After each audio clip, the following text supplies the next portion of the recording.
Hello అండి. ఈరోజు మనం బ్లాక్ ప్రింట్స్లో ఆర్గంజా చీరలు చేస్తున్నాము. ఇవన్నీ వాష్ ఎట్ హోమ్, ఇంట్లో డెలికేట్ వాష్ చేసుకొని ఐరన్ చేస్తే సరిపోతుందండి. ఫస్ట్ చీర వచ్చేసి గ్రే అండ్ పింక్. చీరలన్నీ 6 మీటర్స్ ఉంటాయండి. హైట్ వచ్చేసి 45-46 ఇంచెస్ అలా ఉన్నాయి. అండ్ గ్రే పర్పుల్ ఎంత బాగుంది కదా.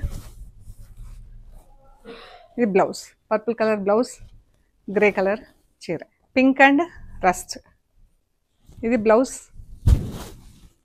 చీరలన్నీ వాష్ ఎట్ హోమ్. నేను కట్టుకున్నది కూడా ఇప్పుడు ఆర్గంజా చీరనే అండి.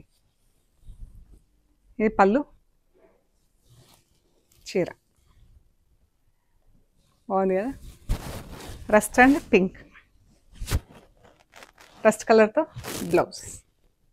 ఇంకొక చీర వచ్చేసి పింక్ అండ్ బ్లూ. ఇది వచ్చి మనకు పాట్లి పళ్ళులో ఉందండి చీర. చూద్దాం ఎట్లుందో. మనకు బ్లూ ప్లీట్స్ వస్తాయి, ఇలా వస్తుందండి చీర. మనకు బ్లూ కలర్లో ప్లీట్స్ వస్తుంది. చీర అంతా పింక్ కలర్ ఉంటుంది ఇలాగా. బ్లూ పైన ఎల్లో కలర్తో ప్రింట్ వచ్చింది, పింక్ పైన బ్లాక్ అండ్ ఆరెంజ్తో బూటా వచ్చింది. సో ఇవన్నీ కూడా wash at home, 2700 plus shipping. మీకు నచ్చిన చీరలు స్క్రీన్ షాట్ తీసి వాట్సాప్ చేయండి. Thank you so much.